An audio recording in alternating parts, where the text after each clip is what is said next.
Assalamu alaikum everybody, this is Mahvish Akhtar with another episode of To Whom It May Concern. So today we're going to talk about the new movie Umro Ayyar. Yep, that is what we're talking about today. And we're talking about something else that's super interesting. We're talking about comics. DC, Marvel, all of it. Yeah. So do all the things that you're supposed to do. And then we'll get started.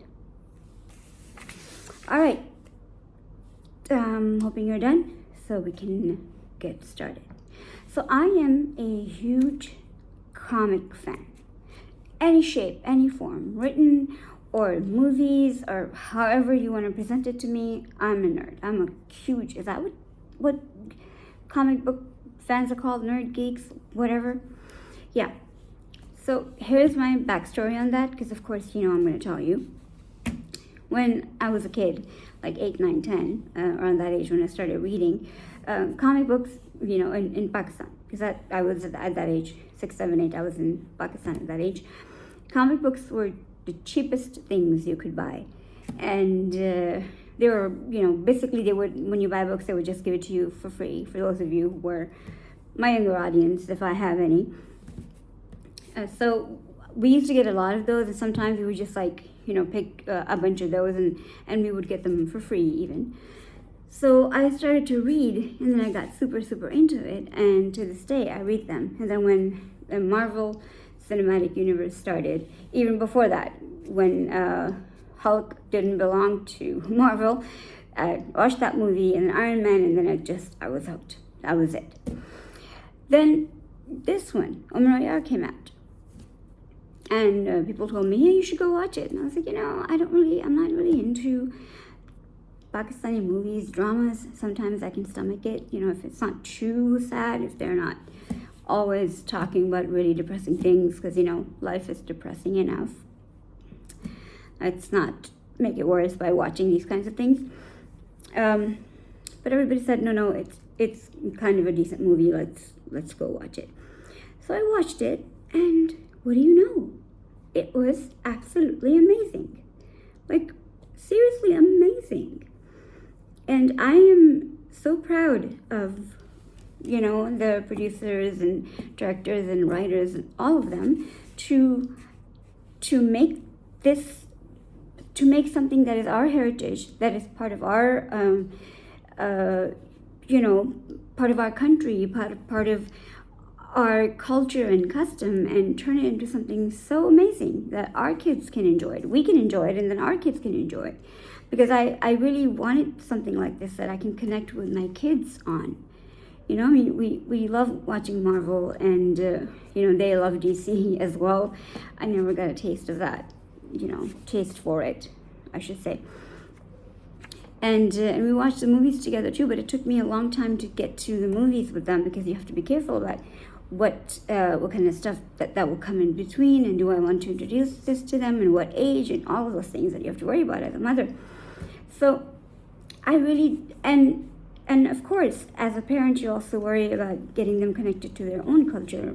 With me being raised in a different country altogether, and just worrying about how I connect them, even though now I'm in my country and so are they, that connection, how do you build that connection?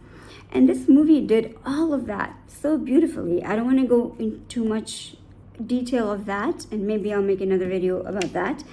Right now, and I want to stick to how they took so much from the comics, specifically the movies, the MCU, the universe, and they did such a good job on, you would say, copying, but I would say it wasn't a copy-paste. It was definitely a copy, but it was a copy carefully tweaked and changed around to fit our culture, our narrative, because it is our story. It's not their story. And then put back together to fit our needs. Because, that's the difference between a reboot and an original story that you take, and then you take inspiration from other people who've been doing this longer than you have, and then fixing it up properly and putting it in a proper way to present it to your audience or to newer audience. And that's what's been done here. And it's done remarkably well. So I'm going to go over the things that I found to be amazing in this movie, and where I felt that there were heavy influences of movies that we've loved and we watch. And as a fan of comics and movies, superhero movies and this whole genre, I found that the copying was very, very obvious to people like me. Other people who watch these genres and who are familiar with it will pick up on it like right away. But when you do watch these, just know that it is okay to pick and choose and then not paste, but kind of redraw everything, right? And I'll explain more as we get into it, because I am the biggest critic of copy pasting. Not everything that works for different people works for us. Not everything that works for a different culture and custom works for us. But this is done in a very different way. So it was directed by Asfar Jaffrey, written by Atif Siddiqui, and the writing was amazing. Names I'm going to take now, I'm not familiar with. Again, I don't watch Pakistani dramas, Pakistani TV. And now I'm starting to get into it, actually, because just tarah se pehle ho raha tha, it's changing up a little bit. It's getting better and it's getting a bit more, swallowable, for lack of a better word. So, if you're not familiar with the legend story of Umro Ayyar, you should look it up, because I'm not going to get too much into it, and I'm not going to get into the story as much as well. I don't want to, ruin it for anybody. Umro Ayyar is played by Mahvish Akhtar, and he's a descendant of, his name is Amr, the character. He's a descendant of Umro Ayyar. He doesn't know it. He's pulled apart into to these people who are trying to make him realize that he is one of them, and then a lot from the Ayyar, the group of people, the warriors and fighters are called Ayyar, Sanam Saeed and Ali Kazmi. Sana Nawaz plays a bad guy. She's a witch. She's amazing. She just did a wonderful job. I didn't know who she was before. I mean, I recognized her face, but obviously I don't watch her regularly. But oh my gosh, she was amazing. She was, just wonderful. And then there's Salman Shaukat. Interesting thing about this guy, he played another Ayyar named Azam, and he was Drax from Guardian of the Galaxy, the comic relief tough guy who's a good person but has a hard time expressing his feelings. And yeah, that was my first, the first time I noticed, all right, this is it. This is what's happening here. This is what they're, and it was done really nicely. You will notice it, but you will not notice it in a bad way. You will not notice it in a way where you're like, this is, copy paste type of thing. No, he doesn't look like him. He doesn't dress like him. He doesn't talk like him. He doesn't even act like him. But that character is based on him. You can tell that this guy who is acting is taking inspiration from that character. But his character isn't written in that way, if that makes any sense. So yeah. So there's that. I have these things written down because, don't want to forget any of it. And if I keep going, I can, keep going on to every single person, but I just wanted to point out these few things. And the person who plays Guru, he's their spiritual leader, the person who guides them and all that. He's the one from Doctor Strange, and his character is based on that, the way he functions, the way he moves, the things he says, the way he's cryptic, but it's extremely clear what he's telling you and what he's trying to say. It's absolutely clear that that is what the character is based on. But then he's absolutely individual. There is no mix on, okay, that's who he is. He's copy pasting himself. No, not that at all. And the dialogue is done so well. The dialogue is done in such a way where you see the seriousness of the matter, but then they're able to put jokes in it and make it interesting. And that's what Marvel does. You know, Marvel has been amazing at doing that. Well, not does anymore. I'm one of those people who acknowledges that Marvel's gone to shit. Can we say that on YouTube? Yeah, it's gone completely to shit.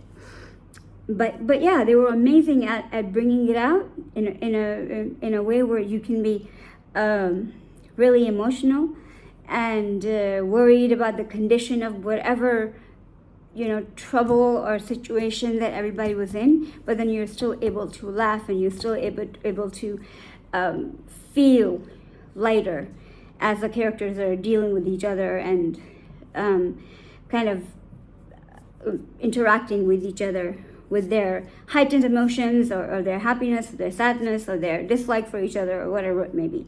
And they did a very good job in that. And the writing was really good, and also the characters did a very good job in the way they portrayed those emotions and say their lines. The cinematography was really good, and the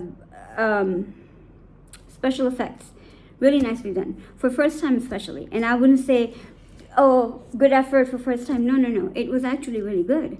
I was surprised at every turn that it doesn't look like, you know, we're watching like a third grade movie or something. It doesn't look like, yeah, we made the movie and the dialogues are really good and the actors are really good and we're just gonna, you know, skip on this part because who cares? Everybody knows it's fake, right? If everybody knows it's fake, why put that effort in? But no, it was really good, and it did a lot of the, you know, fight choreography and a lot of the scenes the way they were set up. You could tell that there is a lot of copying from Marvel and from DC movies and other movies from the West, US mainly. You could tell if you've seen those movies, if you've been around those famous characters and actors and movie scenes, you can tell that it's from them, from those, but it was good. So, you know, if you're going to take it, you're going to do a good job at it, hey, okay. Because you're not taking that exact story, right? That's what I keep coming back to. You're not taking that story. You're taking your own story, your own actors, your own characters, your own ideas, and you're just taking inspiration from those ideas and those characters. For example, we have, let me give you an example, a few examples actually. Like we have, I don't know if you remember the story of the movie Rocky, came out in 1976. I don't know how many of you would remember back then. I don't remember from exactly back then because I was born in that year, but there's a very a famous scene from that movie where he's, you know, getting ready for a fight, and he's just kind of, they show him getting ready. It's a whole montage of him, you know, getting ready and fighting and different trainings and whatnot, and it ends on him, you know, going up these stairs, and then he just kind of punches the air, and that's where the scene ends. And there's a very similar scene in this movie, Umro Ayyar, where Amr, the main guy who's supposed to be leading these, you know, all these fighters and warriors, he's not accepting who he is at first, of course, because the whole thing sounds insane to him. And then finally, when he comes to accept it a little bit, his first move is to get up and start to train a bit. And the way he trains is to, when he accepts it, he kind of punches the air a little bit. And so the scene, the way it's set up with him wearing the same kind of gray hoodie and, you know, same, it gives the same vibes. And they didn't do it exactly the same way because the place that he was in was different, and the way it was set up, it was all different.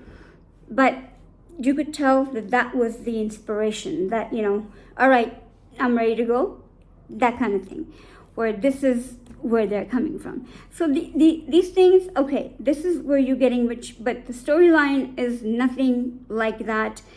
The idea is nothing like that. It's just some inspiration. So yeah, and then there's a scene, and that scene actually, I love that scene so much. It's like emotion. I have an emotional attachment to it, so I would remember it no matter where, who, how that comes up. I would just remember it. And those of you who are comic book fans and MCU fans would also remember it. The first Avenger, when that came out, you remember the scene in New York when all of the heroes are standing back to each other to fight, the Chitauri army. That scene. So that scene is replicated also in the movie. And it's one of those scenes where it is finally, after all the fighting and, issues that they're having, they continue to have issues, but, one of the parts of it is that they're coming together and they've decided to fight with each other and overcome some, hurdles that they were facing. And that's the same idea presented in Avengers, that they have come together and now they've realized that they have to do this together. So another little anecdote about Avengers, the movie, when it came out, I was I'm going to do this, I'm going to insert my little, things, because this, especially Marvel comics they're not just something that I read and I enjoyed. It's become a part of me, and every step of this is attached to something, something personal. So I remember when Avengers came out, I was pregnant. When Avengers came out, I was pregnant with my older son, Adam. And it was really hard because I wasn't on medication, proper medication, treatment medication for my back pain and my RA, rheumatoid arthritis. It was really hard for me to sit through for a long time and sit through long movies. And I did have medication, but I was supposed to, really strong pain medication, but I wasn't supposed to take it just for the sake of taking it. It was for extreme situations. And so the movie came out and I was like, I have to watch it in theaters. I'm not going to wait for it to be, on TV or whatnot. I have to watch it in theaters. And my husband was like, just wait for it to come. I was like, no, you don't understand. This movie, The Avengers, has to be watched in theaters. So I called my doctor and I said, okay, this is the situation. I have to take it. I have to watch the movie. What do I do? And he's like, well, your health is the most important thing. And I said, look, I'm telling you, I'm informing you that I'm going to take Vicodin. I'm going to take 2 Vicodins and I'm going to watch the movie. And I know you said emergencies only, but this is an emergency for me. I'm not going to wait for it to come to be out of theaters and be on TV for me to watch it. So I'm just letting you know. And so he was quiet. I was on the phone with him and he was quiet and he goes, all right, well, at least you're letting me know. Just don't take more than 2, or maybe just start with 1. And then 30, 40 minutes into it, if you start to hurt, then take another one. And okay. So I watched it in theaters. Didn't wait for it to come, come on like some streaming service or whatever. We had some streaming services at that time, I remember. I don't know which ones. So yeah, so that's the kind of crazy I am. I took a chance on things, but it wasn't that big of a deal. It was just kind of being, extra cautious for my doctor and my husband, because he's one of those people. And then, there was a scene when because he can somehow, the thing with Umro Ayyar is that Amr is that he can control the elements. I'm not too familiar with with the legend of Umro Ayyar, the actual legend. I've read stories here and there, but again, I didn't read the whole of it to be familiar with it. I'm just excited about the idea.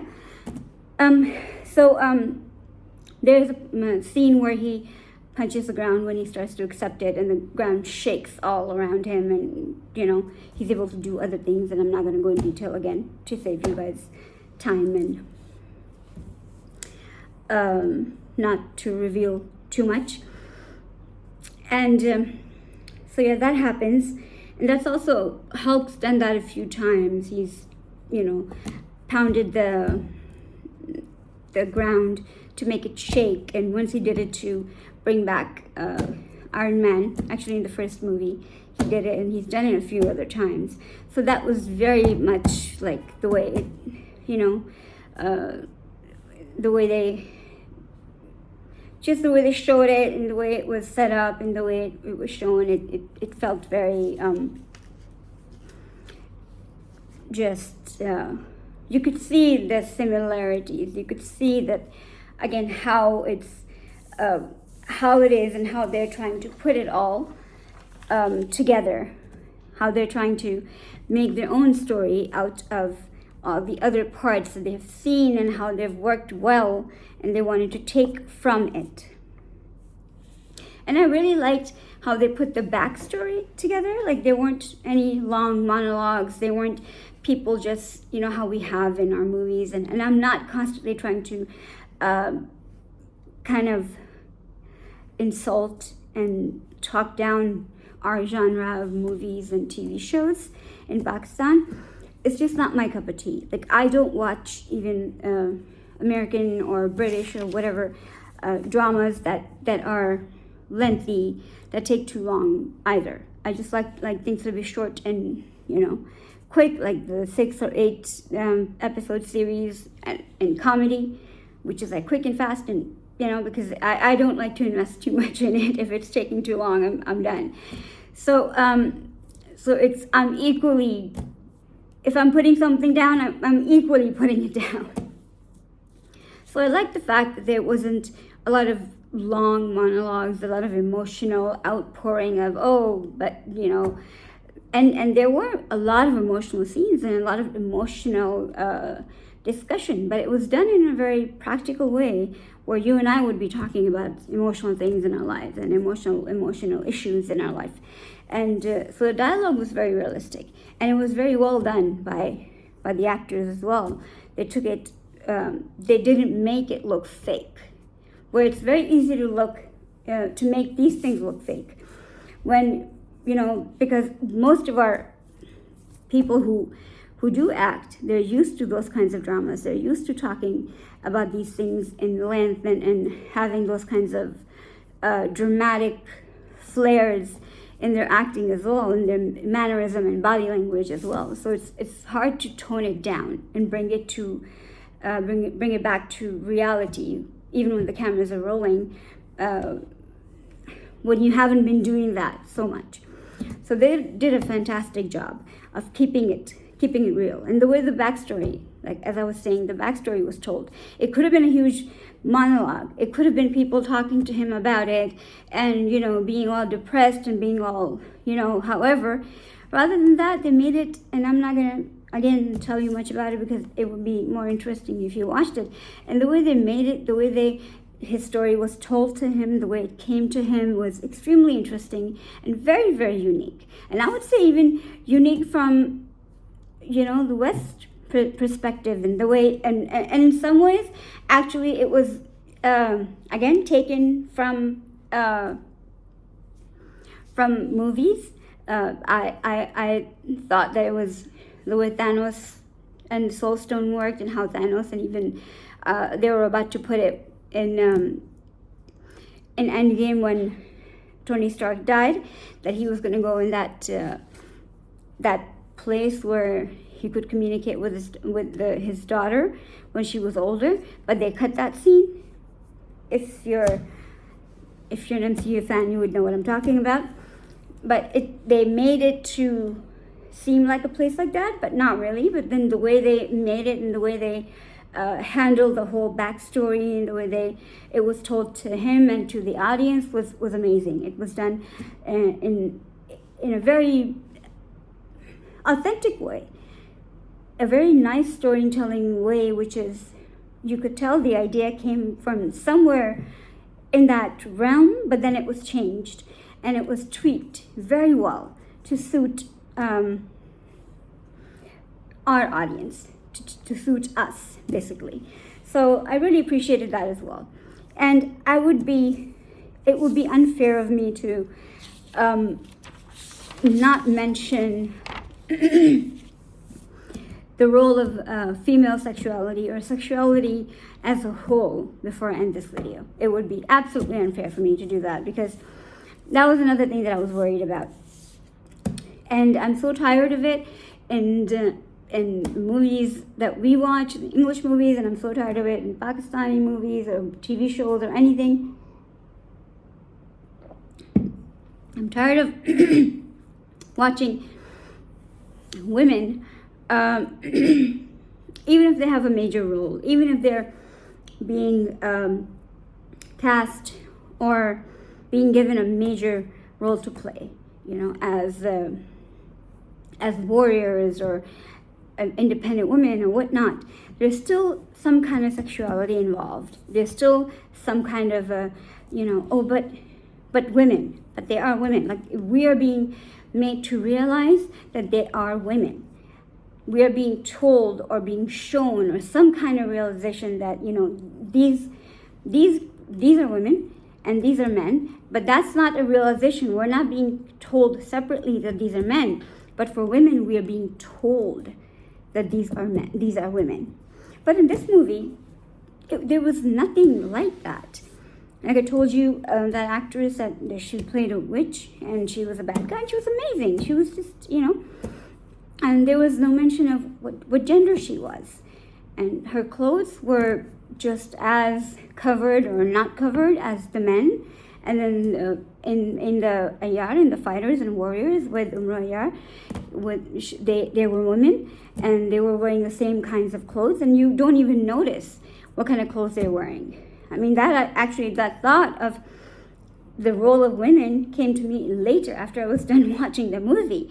They were just there and they had just as much part in the movie, and they were doing same kinds of things that the men were doing, same kinds of fighting and same kind of activity. And if there were some differences, they were so subtle that only if you're looking really deep into it, you would notice that their fight scenes were a bit less aggressive. And that might be for other reasons, like, of course you want to be careful because this is Pakistan and you want to, whatever the reasons may be. But other than that, you wouldn't notice it if you weren't paying attention. And there was no discussion of anything. There was no romance. Maybe, down the line, there were some hints of it that you could, in the sense that will they not, whatever, but not really in the sense of showing anything or saying anything. But there were no, eyes, eyelash batting, or there was nothing like that. There were no love triangle or just nothing at all. They were just, and it was really, really refreshing. It was so nice to see that, because I remember being extremely disappointing when the second Avengers came out, Age of Ultron came out. I was so disappointed in all of these love stories going back and forth, and I was just like, what is happening? Why does it, the world's ending, and this is what you care about right now? Like, seriously? So we'll see what happens next, but this was amazing to see that they didn't put that in there. And I hope that if they do put it in there next time, they put it in there tastefully and they don't make that the main story and ruin all of the fun stuff that they put in the way they arranged it in this one. So yeah, that was really nice to see.